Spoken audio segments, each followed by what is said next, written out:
I am Sunniva, and I never imagined my own parents would steal $127,000 from their granddaughter. But before I tell you how they justified robbing a teenager of her Stanford dreams, let me know where you're watching from and hit subscribe. You'll want to see how this ends. Growing up as the middle child in the Morrison family meant watching my older brother Derek coast through life on charm, and my younger sister Gwen float by on beauty, while I was labeled difficult for asking why the sky was blue or wanting to read during dinner parties. My parents, Harold and Vivian Morrison, had very specific ideas about success. It wore a suit, married well, and never, ever made waves. I made tsunamis. When I got pregnant at 22 by a man who vanished faster than morning mist, my parents' disappointment crystallized into something harder: contempt. They'd spent decades cultivating their image as pillars of the community, and there I was, belly swelling with shame as they saw it. The day I told them I was keeping the baby, my father's face turned the color of old brick. "You're determined to embarrass this family, aren't you, Sunniva?" But Josie, my Josephine, she was worth every sneer, every excluded holiday, every birthday card that arrived late with a crisp $20 bill, and nothing else. From the moment she opened her eyes, I knew she was different.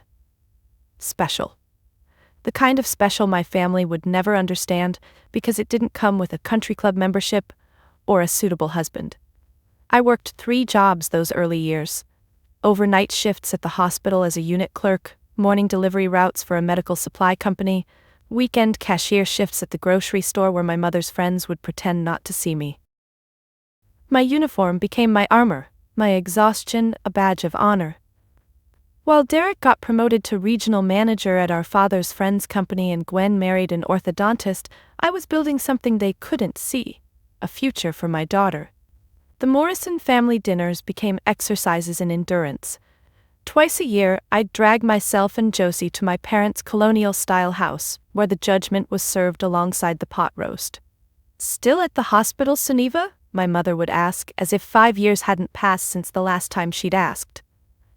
"Such a shame you never finished college. Derek's wife Amanda just got her master's degree." They never asked about Josie's straight A's, never mentioned her science fair victories or her perfect attendance awards. To them, she was evidence of my failure, not her own person, with dreams bigger than their dining room could hold. Josie would sit there, cutting her meat into perfectly small pieces, while her cousin Brittany, Derek's daughter, regaled the table with stories about cheerleading and shopping trips. "Brittany's thinking about modeling," Gwen would gush, while my daughter, who'd just won the state mathematics competition, ate in silence. But Josie and we had our own tradition. After every Morrison family dinner, we'd stop at the 24-hour diner on Route 9, order chocolate chip pancakes at 9 p.m., and dream out loud. "When I get into Stanford," she'd say, "not if, when, I'm going to study biomedical engineering. I'm going to create prosthetics that work with brain signals." "You'll do it," I'd tell her, pouring extra syrup on her pancakes. "You'll do things that make their heads spin." We started the Stanford Fund when she was 6, a white envelope hidden in a shoebox beneath my bed, where every extra dollar went, every overtime shift, every holiday bonus, every tax refund. Josie added her babysitting money, her tutoring earnings, her summer job savings. We had a thermometer drawn on poster board, filling it in with red marker as we crept toward our goal: $150,000 for 4 years at Stanford. My family never knew about the envelope, never knew about the nights I fell asleep at the kitchen table, calculating interest rates and scholarship deadlines. They saw a single mother treading water. They never imagined we were building an ark. The dismissals started small. When Josie was 7 and memorized the periodic table for fun, my mother's response was, "That's nice, dear. Brittany just got the lead in her dance recital." When she built a working volcano that actually demonstrated pyroclastic flow for her 4th grade science fair, my father glanced at it during Sunday dinner and said, "Bit messy, isn't it? Derek just closed a major account at work, 6 figures." I learned to stop sharing. But Josie, bless her heart, kept trying. "Grandma, I got into the advanced mathematics program," she announced one Thanksgiving, eyes bright with hope that this time this achievement would earn their approval. "Math is so unfeminine," my mother replied, passing the green beans. Brittany's learning French, much more suitable for a young lady.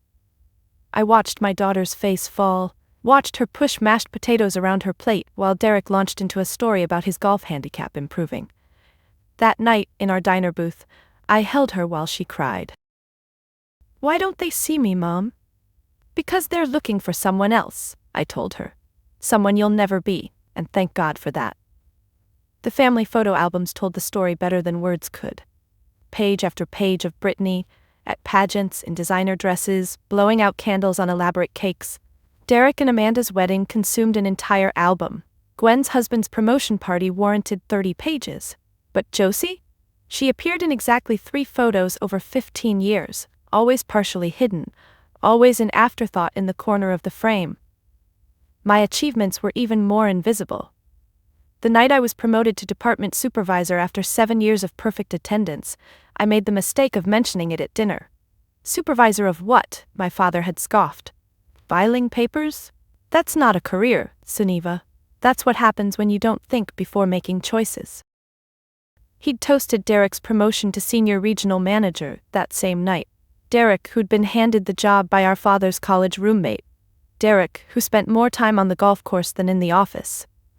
Derek, whose biggest achievement was not actively destroying the company he'd inherited through nepotism, but the real knife twisted during Josie's freshman year of high school. She'd tested into every advanced placement class available, her guidance counselor calling her exceptional, possibly genius level. I'd saved the voicemail, playing it on the hardest days when I wondered if the third job was killing me faster than poverty would. That Christmas, I couldn't help myself.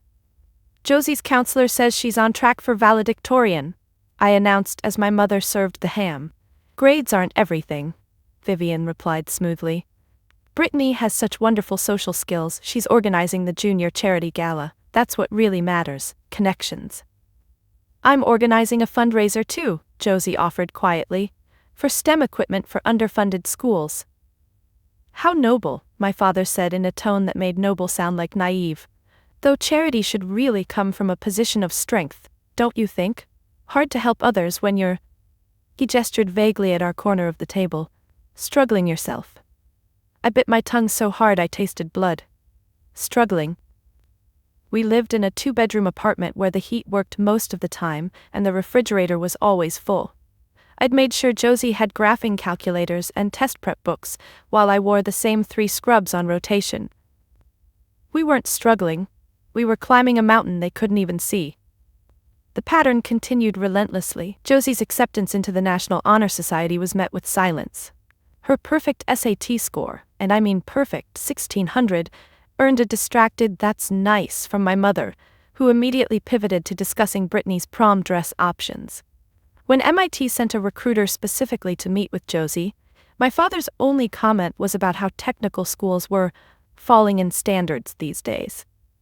Meanwhile, every mundane moment of Derek and Brittany's life was celebrated like a Nobel Prize. Derek's golf club membership. Brittany's C+ in remedial algebra. She's more of a creative type, Amanda explained. Gwen's husband's new car. The vacation home Derek bought, with what I suspected was more help from our parents. I documented everything in my journal.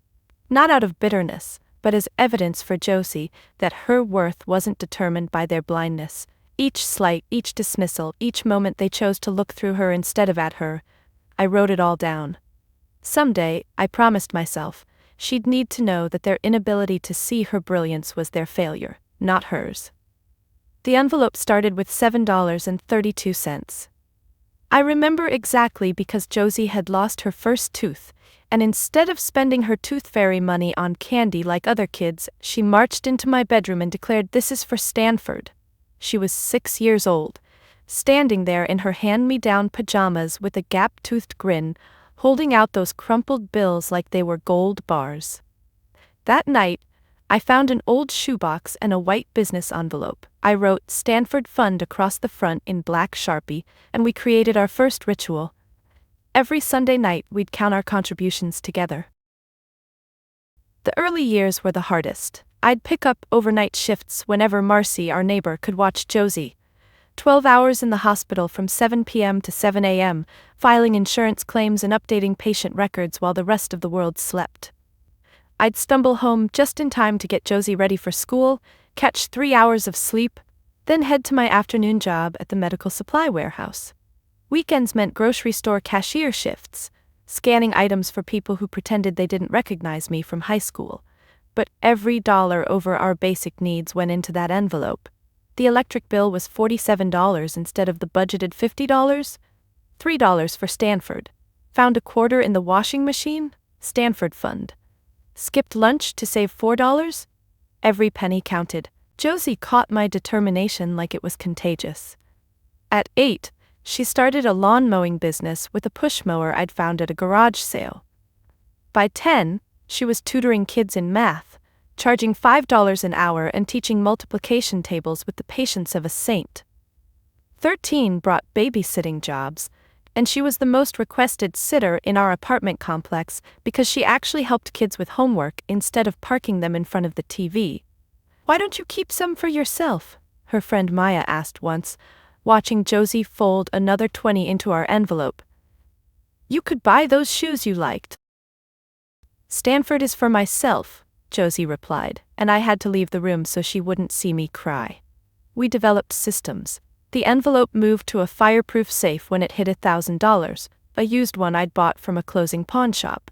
We opened a high-yield savings account when we reached $10,000, though we still performed our Sunday ritual with the physical envelope, transferring the accumulated cash monthly. I taught Josie about compound interest, and she created spreadsheets tracking our progress, calculating how much we needed to save each month to reach our goal. The sacrifices became second nature. Store-brand everything. Clothes from thrift stores, altered on my ancient sewing machine to fit properly. No cable TV, we had the library and its free DVD collection. Vacation meant day trips to free museums, packing sandwiches and calling it an adventure.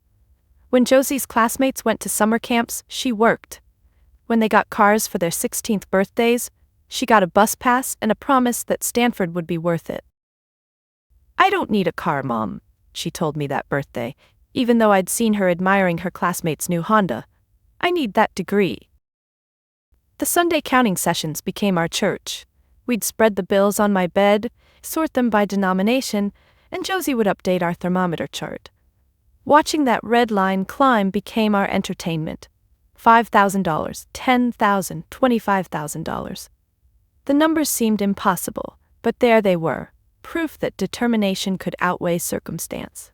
By the time Josie turned 15, she was working 20 hours a week, the legal maximum for her age. Tutoring expanded into SAT prep. Babysitting evolved into nanny positions for professional families who paid real wages. She started a small business creating study guides that she sold online, every PayPal deposit flowing into our fund. I picked up extra certifications at work, each one bringing a 50-cent hourly raise. 50 cents times 40 hours times 52 weeks, another $1,000 annually for Stanford. I learned medical coding, pharmacy technician basics, anything that added value to my hourly worth. Sleep became optional. Stanford was not. The safe held more than money. It held every receipt, every deposit slip, every record of our journey. Josie's first tutoring flyer, the photo of us the day we hit $50,000, exhausted but grinning. The acceptance letter from her summer engineering program, which she attended on scholarship, naturally. The recommendation letter from her calculus teacher calling her the most driven student I've encountered in 30 years of teaching. When we crossed $100,000, we didn't celebrate. We recalculated. Tuition was rising faster than inflation. Room and board, books, lab fees.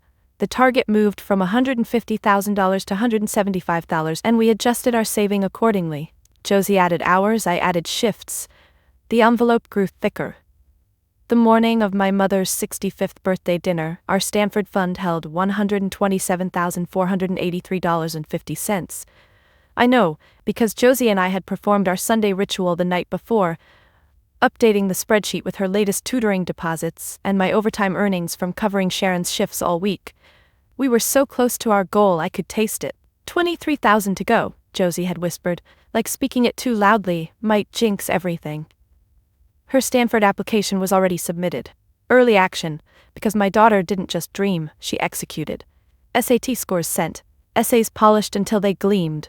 letters of recommendation from teachers who actually saw her. Now, standing in my bedroom, I held up 2 dresses, both from Goodwill, both altered to hide their age. Which one screams, successful enough not to be pitied, but not trying too hard? I asked Josie.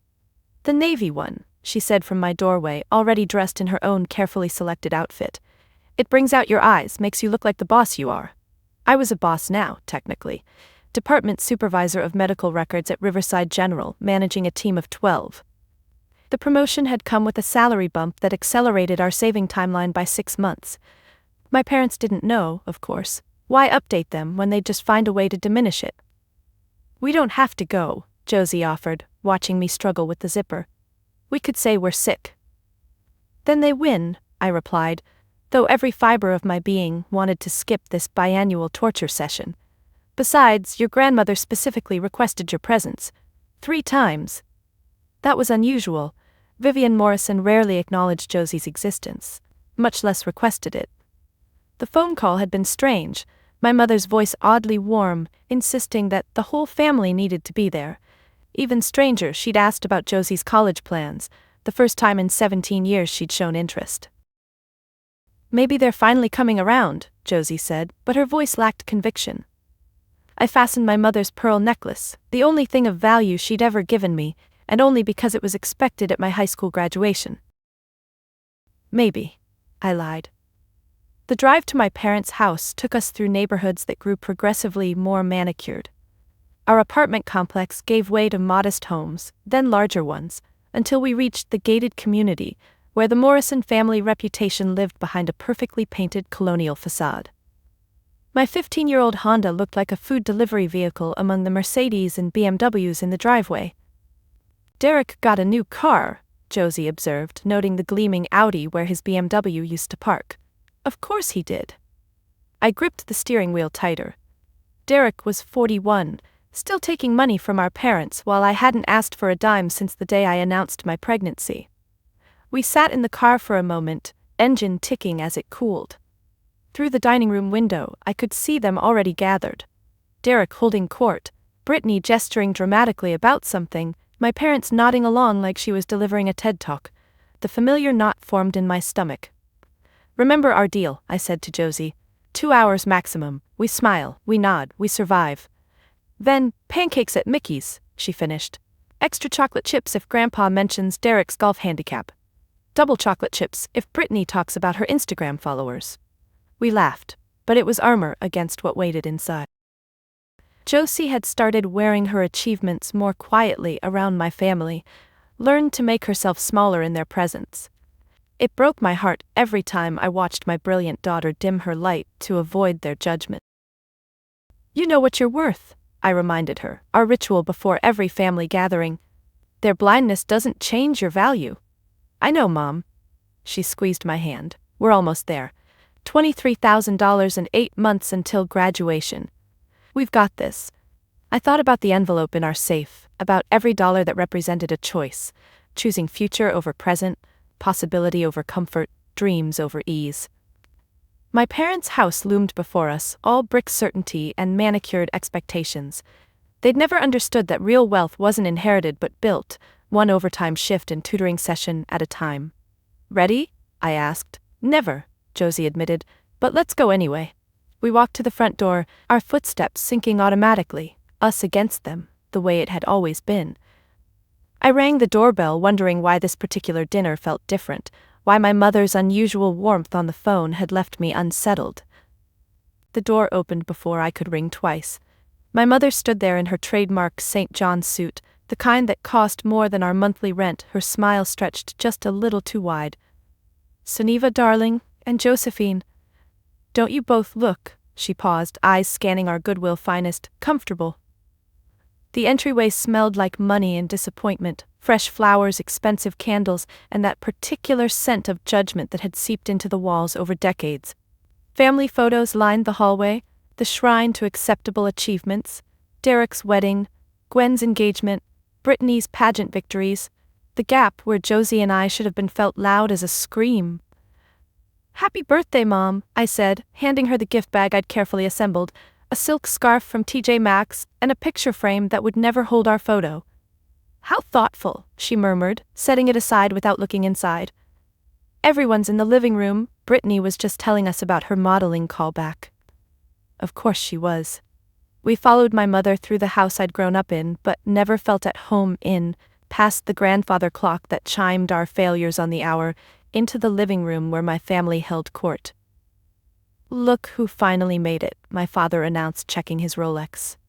We were 3 minutes late, traffic on Route 9, but in Morrison time that might as well have been an hour. "Some of us value punctuality, Sunniva.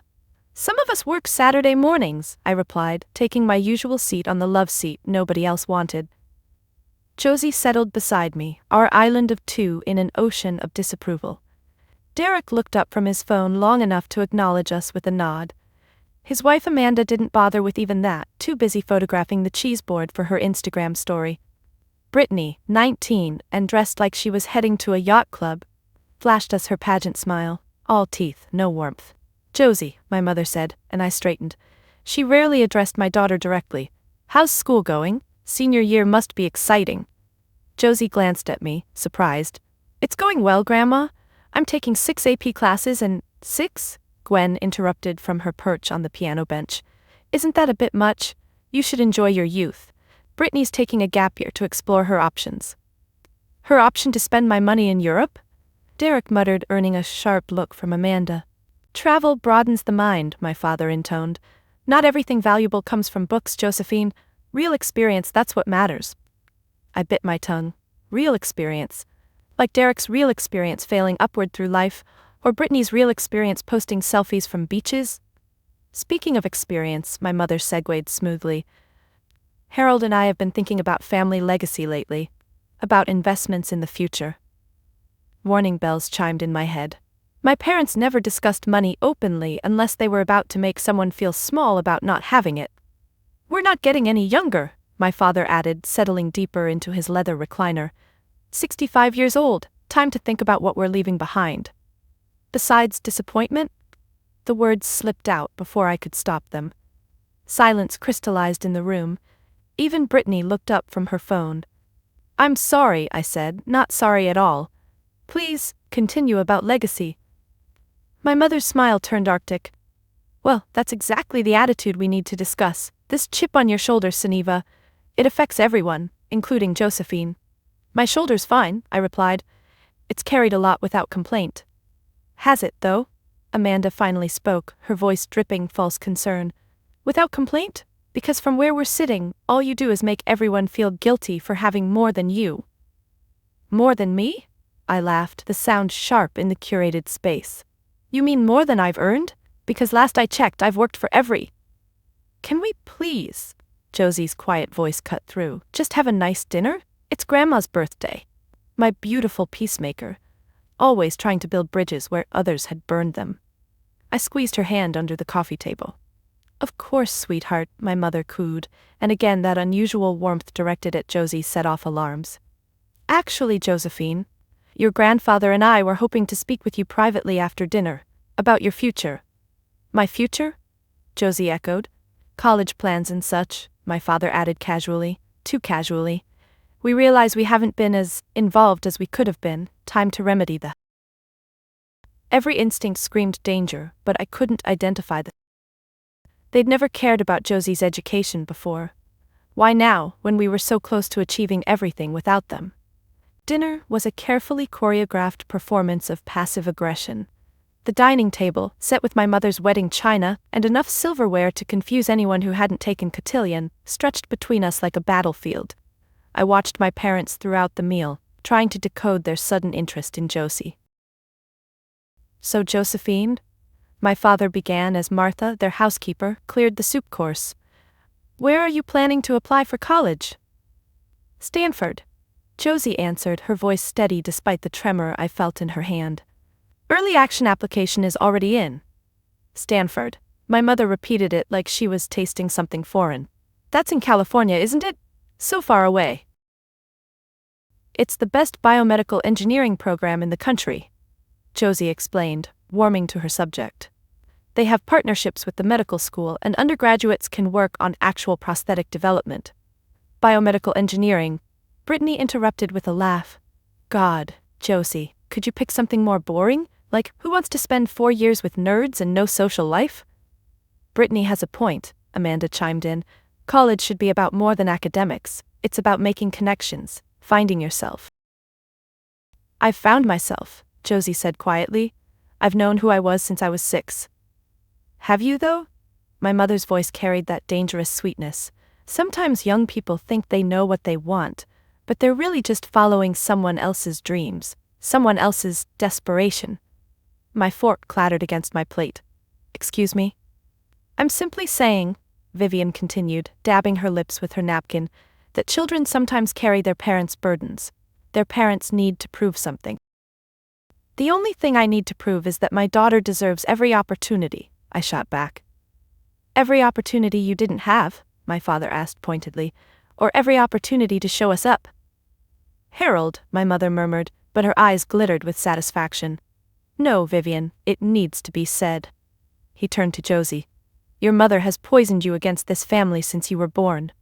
Made you think we were the enemy, but we're not, Josephine. We're your blood. Blood that's never acknowledged her existence until tonight, I snapped. Because you never let us. The words exploded from my mother with surprising force. You held her away like a prize, like proof of how you didn't need us. Well, congratulations, Sunniva. You've raised a daughter who thinks her own grandparents are monsters. I don't think you're monsters, Josie said softly. I think you're strangers. The words landed like a slap. My mother actually flinched. And whose fault is that? Derek finally engaged, setting down his wineglass. You two show up here twice a year, radiating resentment, making everyone uncomfortable. Then you wonder why we don't roll out the red carpet? We don't want a red carpet, I said through gritted teeth. We just wanted to be seen. Oh, you're seen, Amanda muttered. Trust me, everyone sees the chip on your shoulder from space. Enough. My father's voice cut through the sniping. This is exactly why we need to talk to Josephine alone, without her mother's influence. Absolutely not, I said immediately. She's 17, you don't get private audiences to fill her head with. With what, Sunniva? My mother's composure cracked completely. With the truth? That we're not the villains in your victim story? That maybe, just maybe, we want to help our granddaughter? Help? I laughed bitterly. When have you ever helped? When she was 6 and needed school supplies? When she was 12 and her science fair project needed materials? When she was 15 and studying for the SATs? Where was this help then? We're offering it now, my father said firmly. Josephine, we've made mistakes, we see that. But it's not too late to make things right. Make things right? I stood up, my chair scraping against the floor. You can't buy your way into her life now that she's about to succeed despite you. Sit down, Sunniva, my mother commanded. You're making a scene. I'm protecting my daughter. From what? From grandparents who want to talk to her? My father's face was flushed. My God, Sunniva, when did you become so paranoid? When I learned that family could be the enemy, I shot back. Mom, please, Josie tugged at my hand. Let's just hear what they have to say. It's just talking. I looked down at my daughter. Brilliant, trusting, always believing the best in people even when they'd shown her their worst. Baby, you don't understand. I understand that I'm 17. She said firmly. I can have one conversation with my grandparents without you protecting me. The room held its breath. I saw the victory in my mother's eyes, the satisfaction in my father's nod. Every instinct screamed no, but Josie was looking at me with those eyes that always saw hope where I saw danger. I paced the kitchen for 43 minutes while they had Josie in my father's study. 43 minutes of Martha trying to offer me tea, and me wearing a path in my mother's Italian marble floors. Every few minutes I'd drift toward the study door, but Derek stood guard like a bouncer at a club I'd never be cool enough to enter. Just let them talk, he kept saying. Jesus, Sunniva, not everything is about you. But this wasn't about me. Every cell in my body knew something was wrong. The way my mother had smiled, the way my father had said legacy, the way they'd suddenly, after 17 years, noticed Josie existed. When the study door finally opened, I knew immediately. Josie's face was blotchy, her eyes red-rimmed. She walked past me, past everyone, straight to the bathroom. The click of the lock echoed through the house.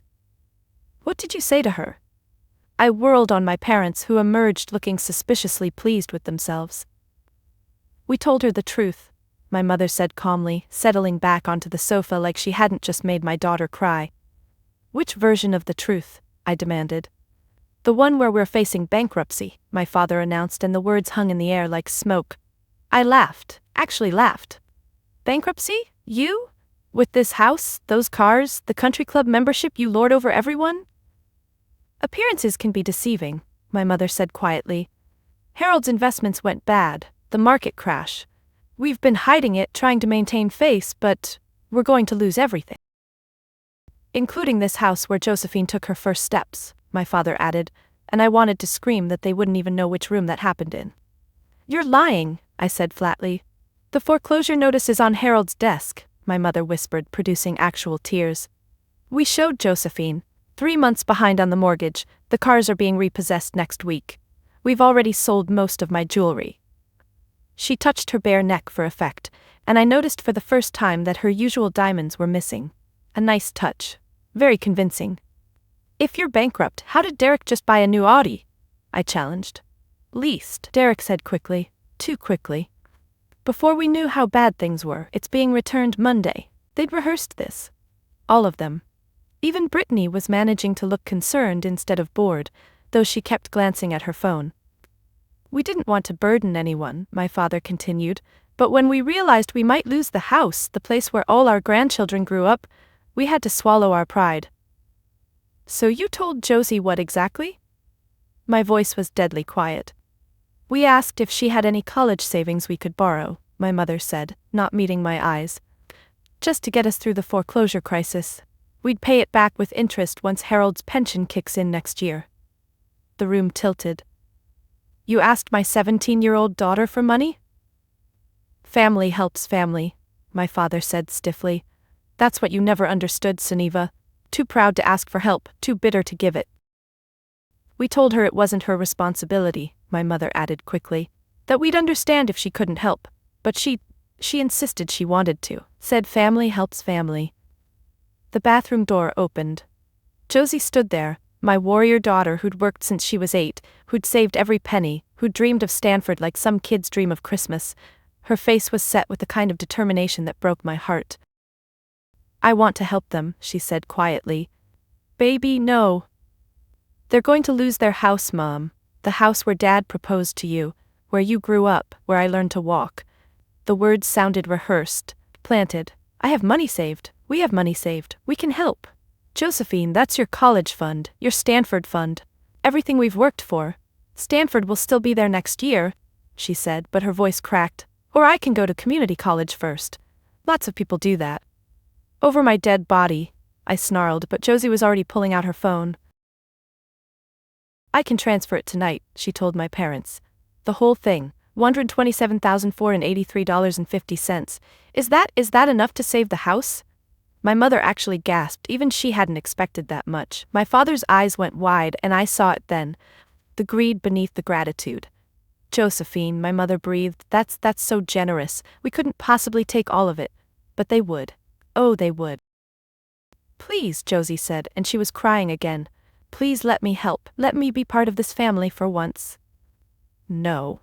The word came out of me like a bullet. Absolutely not. Josie, we're leaving. Now. Mom, please. I said no. I grabbed her hand, my car keys already in my other. Not one penny, not 1 cent of that money moves anywhere. Sunniva, you're being dramatic, my mother said, but I caught the flash of panic in her eyes. They hadn't expected resistance. They'd expected me to roll over like I always had, to let them take what they wanted, because that's what Morrison's. Dramatic? I rounded on her. You want to see dramatic? How about a grandmother who ignores her granddaughter for 17 years suddenly crying poverty the moment she finds out there's money to grab? How dare you, my father started, but I was done.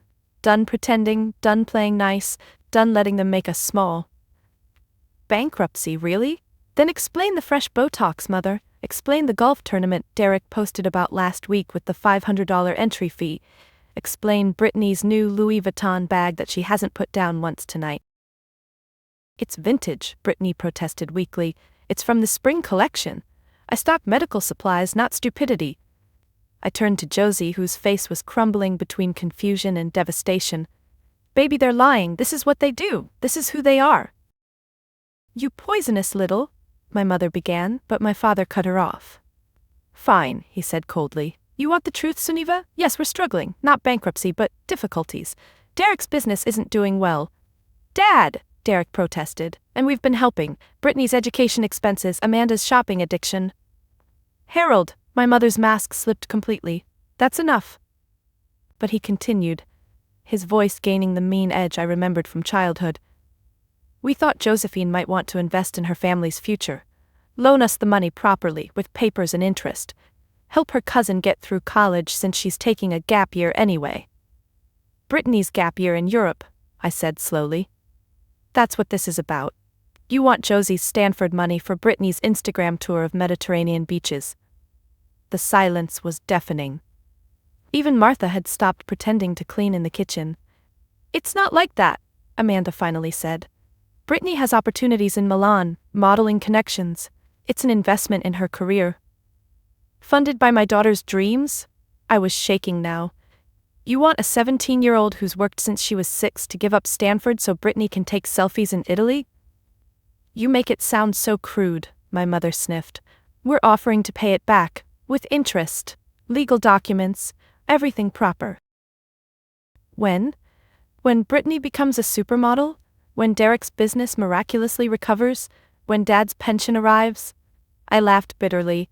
You've never paid back a debt in your lives, you just move on to the next mark. How would you know? Derek exploded. You've never been part of this family, never contributed, never helped, just judged from your high horse of martyrdom. Contributed? I pulled out my phone, scrolling to my banking app.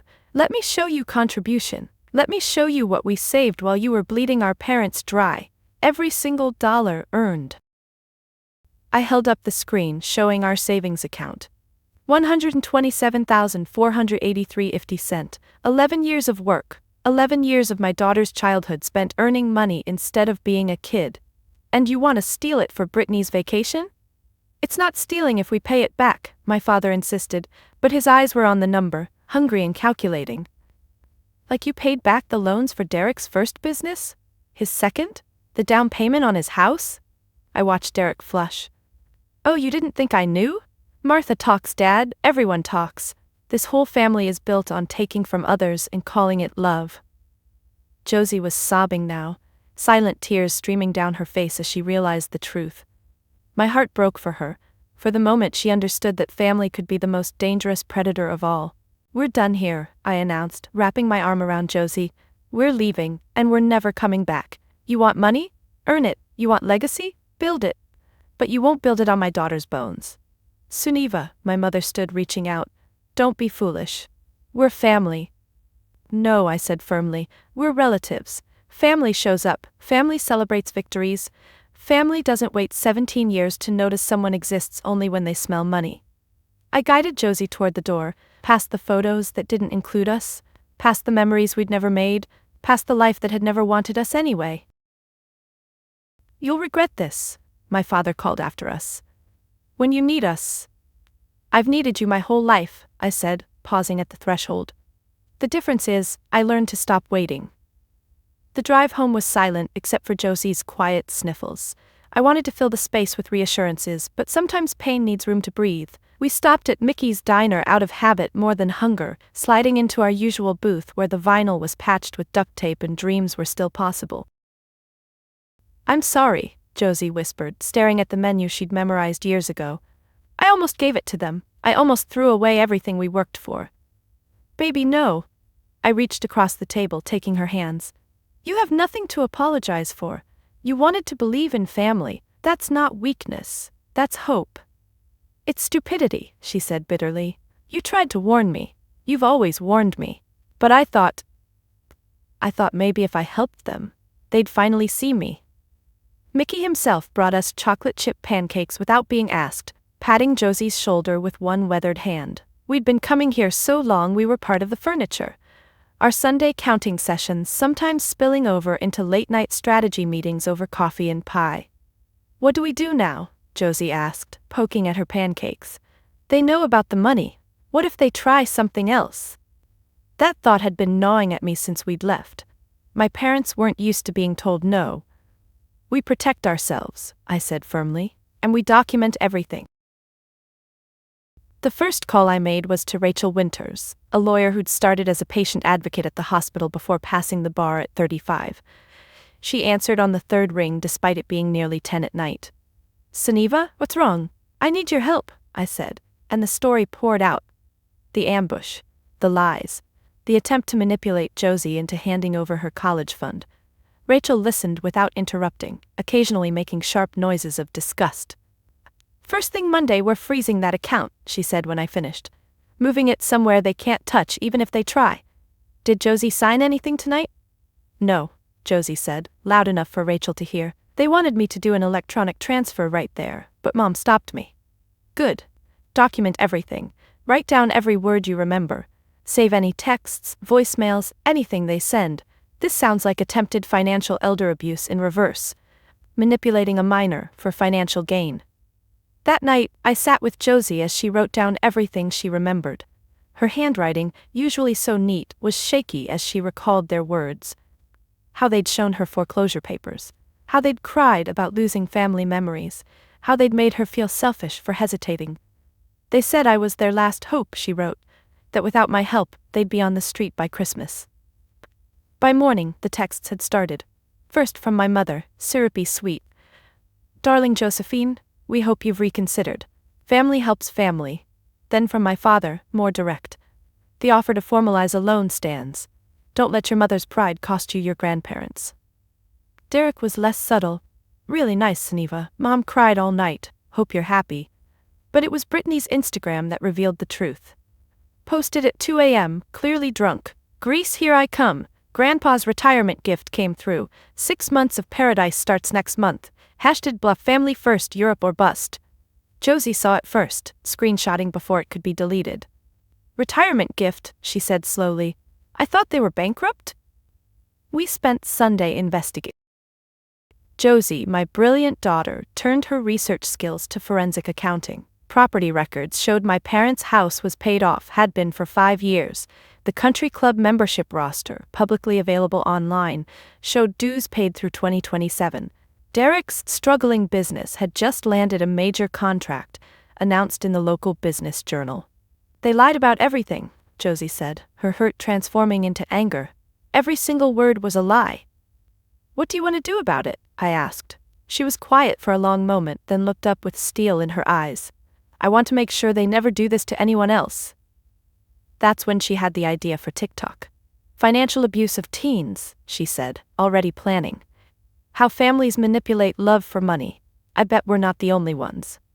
Her first video was simple, just Josie talking to her phone camera about how her estranged grandparents had tried to steal her college fund.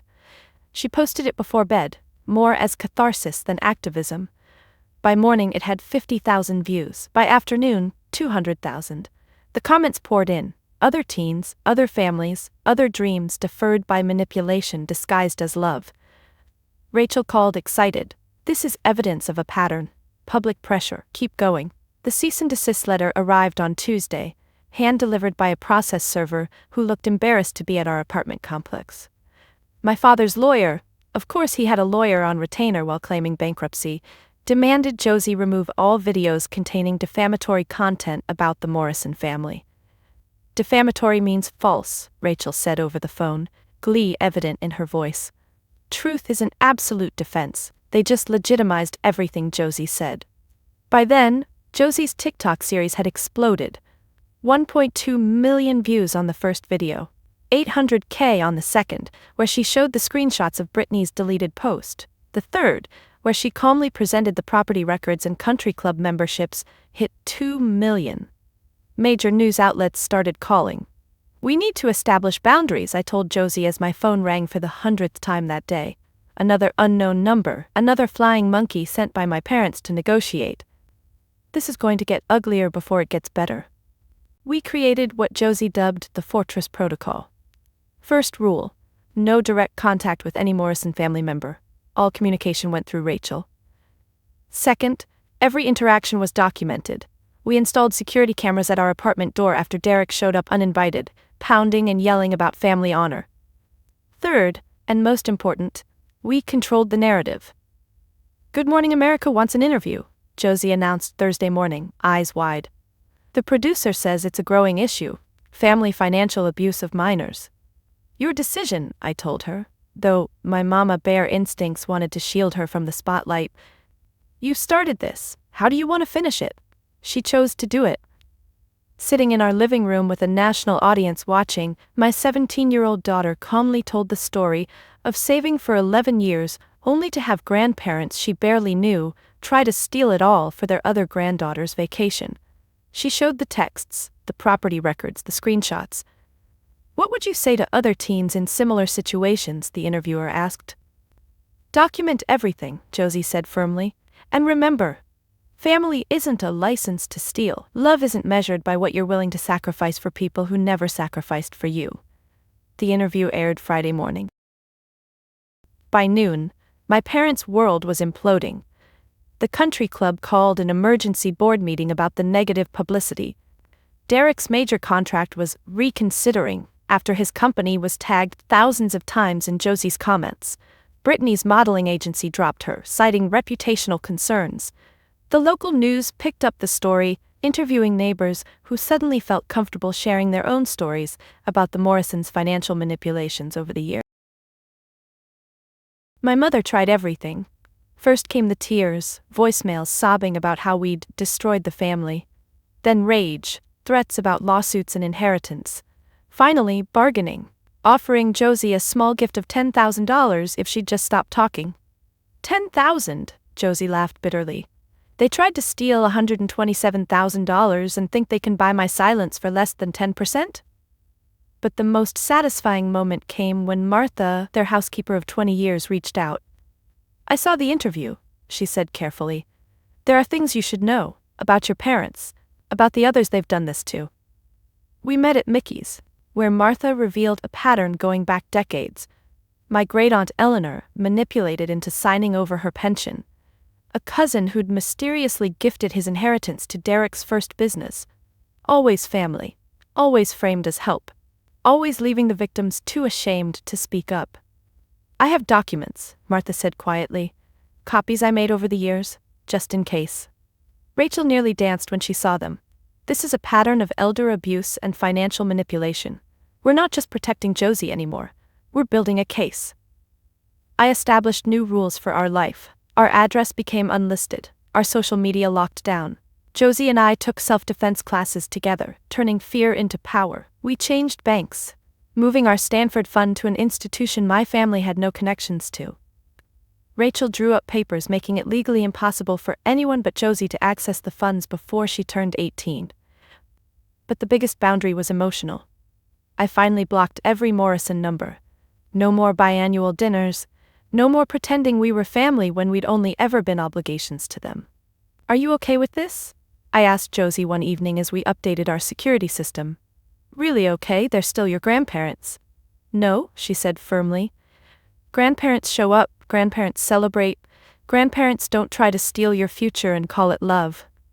She was right, of course. But I still mourned, not for the family we'd lost but for the family we'd never had. The grandparents who should have cheered at recitals, who should have framed report cards, who should have seen Josie's light instead of her bank account. The lawsuit paperwork arrived the same day as Josie's Stanford admission decision. I found her at the kitchen table, laptop open to the admissions portal, hand frozen over the mouse, while the official envelope from my parents' attorney lay unopened beside her. I can't look, she whispered. What if they rejected me because of all this? What if they think I'm too much drama? Since when has Stanford been afraid of students who stand up for themselves? I asked. But my own heart was hammering. Everything we'd worked for came down to this moment. She clicked. The screen loaded. Confetti animation, congratulations, and then words that made us both scream. Furthermore, the admissions committee was deeply moved by your story of perseverance. We are pleased to offer you the Morrison Family Scholarship for students overcoming adversity. Morrison Family Scholarship? Josie laughed through her tears. That's got to be cosmic irony. Full ride, I breathed, reading the details. Tuition, room, board, books, everything. Baby, you did it. We did it. That's when she noticed the postscript.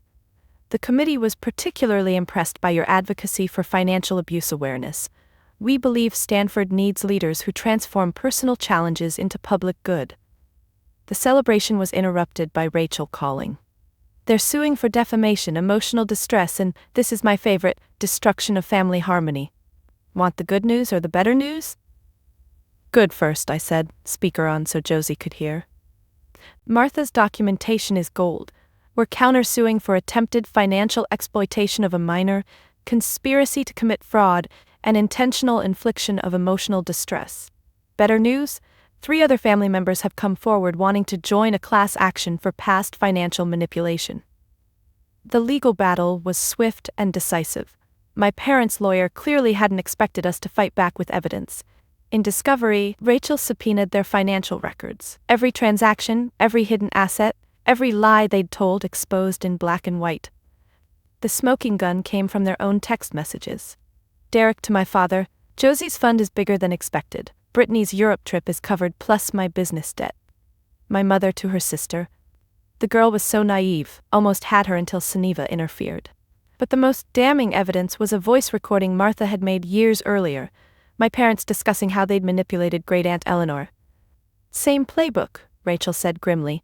Fake crisis, family guilt, stolen funds. The deposition was brutal. I watched my mother squirm as Rachel questioned her about the Botox appointments scheduled during their supposed bankruptcy. My father's face went purple when shown the country club charges from the week they'd claimed foreclosure. Derek actually fled the room when confronted with evidence he'd been in on the scheme from the beginning. They want to settle, Rachel told us after. Full restitution plus damages. They'll pay your legal fees and add another $50,000 for emotional distress. In exchange, you sign an NDA. No NDA, Josie said immediately. Other people need to know this can be fought. We refused 3 settlement offers, each more desperate than the last. Meanwhile, Josie's TikTok following had grown to 3 million.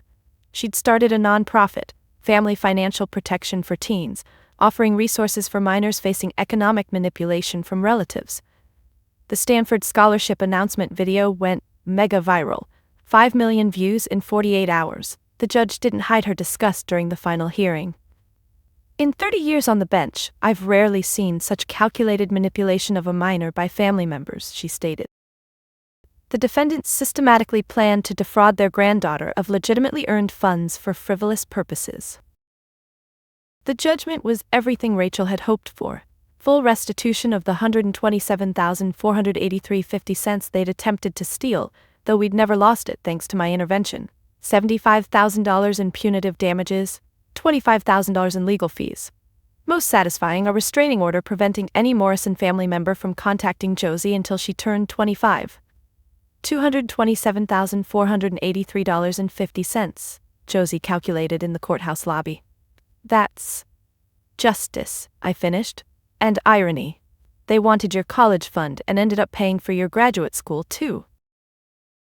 The Chronicle ran the story on the front page of the business section. Local teen wins landmark case against financially abusive grandparents. The photo showed Josie outside the courthouse, holding her Stanford acceptance letter in one hand and the legal judgment in the other. That night we had a party at Mickey's. Rachel came, Martha too, bringing a cake she'd baked herself. Finally free to celebrate the right grandchild, she said.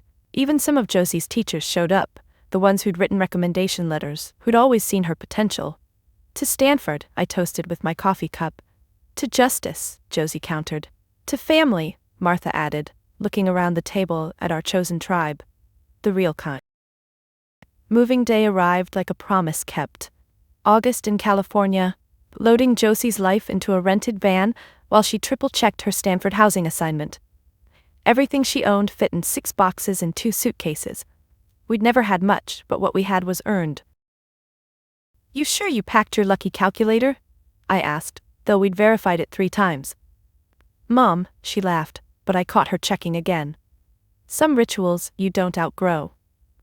The drive to Palo Alto took us through neighborhoods that looked like my parents' street, manicured lawns hiding manicured lies, but then Stanford's palm trees appeared, and with them, a different kind of promise. Not old money pretending righteousness, but innovation, ambition, minds that changed the world. There's my roommate. Josie pointed to a girl unloading what looked like robotics equipment from a Tesla. She's from Ghana, started a nonprofit that builds prosthetics from recycled materials. We're already planning a collaboration. This was Josie's element. Among builders, dreamers, people who measured worth in impact, not inheritance. We unpacked in comfortable silence, 17 years of partnership translating into wordless efficiency. Her Stanford Fund envelope, now just a nostalgic artifact, went into her desk drawer. Above it, she pinned photos, not of the grandparents who'd tried to rob her or the cousin who'd almost stolen her dreams, but of our real family. Mickey in his diner, holding up a Stanford-bound sign. Rachel at the courthouse, victory written across her face. Martha at Josie's graduation, crying happy tears. Her teachers, her mentors, the TikTok followers who'd become advocates. The family we'd built from scratch, stronger than blood because it was chosen. I'm scared, Josie admitted as we stood in her empty dorm room, everything arranged but nothing yet lived in. Of Stanford? Baby, you eat calculus for breakfast. Not of Stanford, of becoming them. What if success changes me? What if I get comfortable and forget where I came from? I pulled her close, my brilliant girl who'd learned too young that family could be predator. You know what the difference is between you and them? You built this. Every dollar, every hour, every sacrifice. They inherited comfort and called it achievement. You created possibility from nothing. That's in your bones now. Besides, I added, I'll be 2 hours away, close enough to remind you who you are if you ever forget. We'd found a balance in the aftermath. My job had promoted me to regional coordinator. Turns out, standing up to bullies impresses more than just teenagers on TikTok. The raise meant I could afford a better apartment, one where the heating worked consistently, and Josie would have a real room when she visited. The restraining order meant peaceful holidays, no more command performances at the Morrison table. Instead, we'd created new traditions with our chosen family. Thanksgiving at Mickey's, who'd started closing the diner just for us. Christmas with Rachel and her kids, teaching them about boundaries and dreams. Random Tuesday dinners with Martha, who'd left my parents' employ with a glowing recommendation from their former victims. She now worked for a family that appreciated her. They never responded to the Stanford announcement, Josie noted as we walked through campus, not even Derek. They can't, I reminded her. Restraining order, remember? I know, it's just, I thought maybe they'd finally be proud. Stanford changes people's minds, right? People have to want their minds changed, baby. They're still waiting for you to fail, to prove they were right about ambition being dangerous. Joke's on them, she said, studying the building where she'd learned to build medical miracles. I plan to succeed so brightly they'll need sunglasses. That night, I drove home alone for the first time in 17 years. No Josie in the passenger seat, no Sunday counting sessions ahead. Just me and the recognition that we'd done it. Raised a warrior in a world that wanted workers, built dreams from the scraps others left behind. My phone buzzed with texts. Josie, roommate and I are already designing a prototype. Thank you for everything, Mom. I love you. Rachel. Saw 3 more families today. Your story is changing lives. Martha, your mother asked about you at the store. I told her you were thriving. The CBF was epic. I laughed at Martha's shorthand, CBF, cat butt face, her description of my mother's pursed expression when displeased. The apartment felt different without Josie but not empty. Her achievement certificate still covered one wall. Her first report card, straight A's despite everything, remained magnetized to the fridge. Evidence of a childhood spent becoming rather than inheriting. I opened my laptop and began typing. How to Raise a Stanford Student on Minimum Wage. The book I'd been outlining for months, ready to share what we'd learned. That success wasn't about money, but mindset. That family was about showing up, not sharing DNA. That sometimes the greatest gift parents give their children is the chance to earn their dreams. Have you ever had family try to sabotage your success and call it love?